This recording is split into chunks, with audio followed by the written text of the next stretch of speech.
Okay, this video is really not geared towards billers and coders.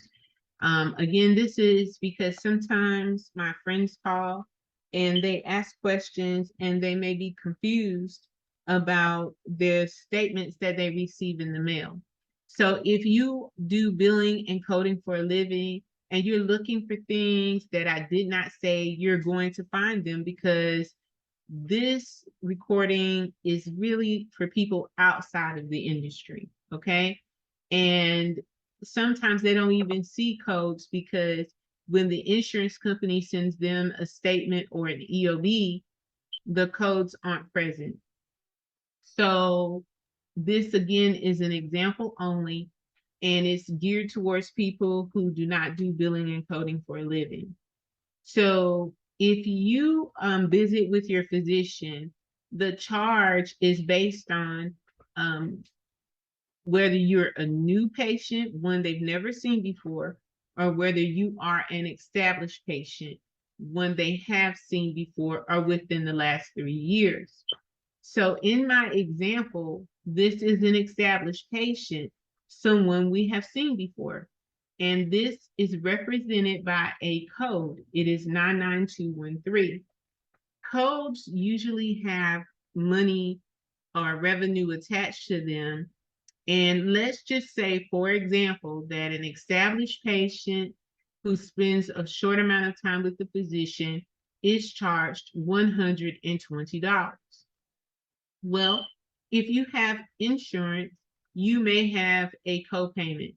And the copayment, especially if you are like me, I have Blue Cross Blue Shield, my copayment is specifically for my office visit, my physician visit.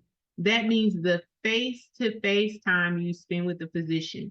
The time you spend speaking to the physician is what the copayment is for. It is not for the entire visit. And I'm going to give you an example of that. So when you pay your $40, that's my copay. When I pay my $40 copay, that is only for the face-to-face time that that physician gives me. So if I'm going to pay someone $40 to talk to me, I'm going to have questions in the time that I get to spend with that person. I'm going to have my questions written out. I'm going to know what I'm concerned about, make the best use of that time. Now, in addition to seeing the physician, a lot of times they would like to do some lab work or some x-rays. So in my example, you see a urinalysis, which will be $25, and you see a chest x-ray and radiology, which will be $100. Your $40 copay or my $40 copay will not cover my lab work. It will not cover my x-ray. Remember, that $40 is only for the face-to-face time that I spend with my physician. So this is going to be extra. So extra how? Well, let's say if I haven't met my deductible, I may be responsible for these charges. And the deductible is the amount of money the patient has to pay before the insurance starts to pay. So if you have a deductible, then you will be responsible for the urinalysis, you will be responsible for the x-ray. So let's say the deductible is $1,000 and it is not met. You have not paid anything towards your deductible. Then the lab and the x-ray will be patient responsibility. So let's take a look at how this would look if your deductible is not met. So here we have our codes. Remember, the revenue is attached, and the office face-to-face time, the doctor wanted 120, the patient pays 30 of that, and let's say the insurance pays 90. Now, mind you, again, this is for people who do not do billing and coding, and I understand that, you know, the allowed amount, and you'll see that I've included that in the next portion. But for simplicity, with the deductible not met, I need the patient to understand that that copay is simply for the face-to-face time. And that if they get a urinalysis or an x-ray, as you can see here, that will end up being their responsibility because the insurance may not pay anything towards the urinalysis or anything towards the x-ray. So how does this help the person who does not do billing and coding? If you're going to the physician and you know you haven't met your deductible and your physician needs to order labs and x-rays, one of the questions should be, is it absolutely necessary? It's sad that you have to ask that question, but you need to be able to financially plan for your visits. If it's not an emergency, is it something that you can schedule? Can you find out how much it costs and what your portion will be before it's done? That way you can afford to pay for the services, okay? Instead of allowing them to just do, 12 labs and you haven't met your $1,000 deductible, that's going to add up, okay? So you can see just the urinalysis and an x-ray in my example is 125. It could be even more in reality. So again, if you have not met your deductible, please understand labs and x-rays can be subject to that. That copay is just the face-to-face time that you spend with the doctor. Okay, what if you have met your deductible? So if deductible is met, sometimes there is a co-insurance percentage that the patient is, responsible for.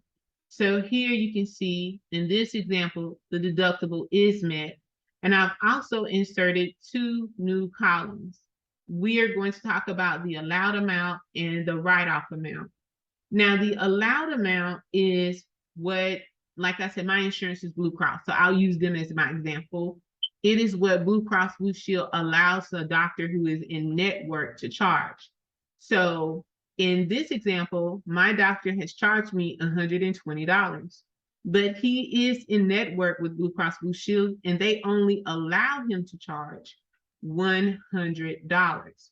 So I'm going to pay $30. That's my copay for the visit, the face-to-face time.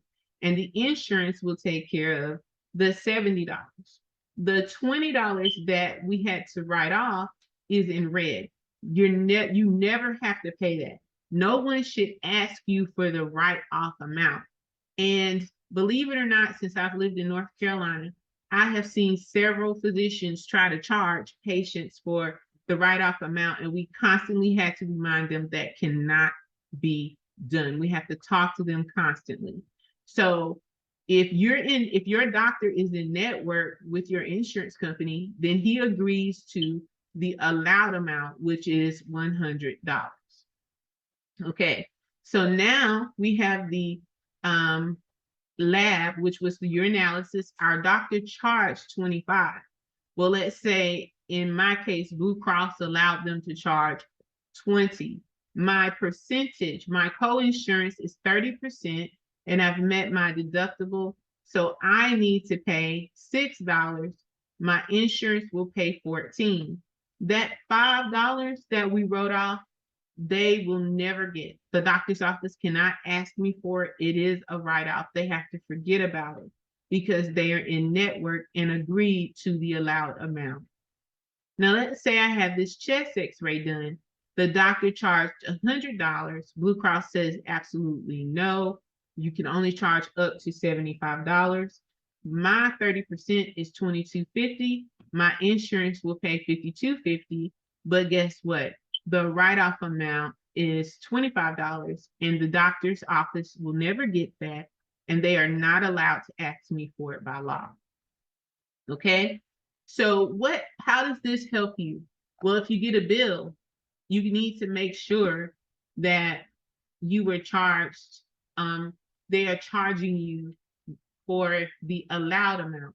So let's say you go into an office and they want you to pay your bill. Let's say they want to collect from you today for the labs. They'll say, well, your labs come to this amount. You can ask them, is that what you charge, or is that the allowed amount? Because you are in network and I should only be paying you a percentage of the allowed amount and not for what you charge. Okay, so hopefully this makes sense to you. If it doesn't, then let me know.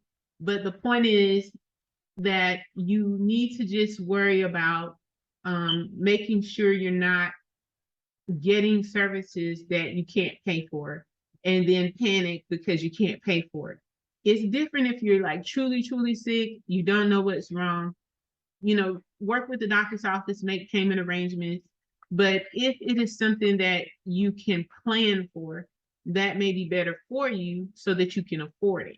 I'm not a clinical person, I'm administrative, and I'm just doing this to help people who often call me or see me I've had people hand me a stack of medical bills. They don't understand it. And I'm just trying to make sure that, this is my way of saying, hey, this is how I understand it. And hopefully you can use this information to help you. But remember, no one should ever try to collect the write-off amount from you. And also make sure when you're paying upfront that they are charging you the allowed amount and not the amount they charge, because that's not fair. Okay. I hope this is helpful to you. Let me know. Have a great evening. Bye.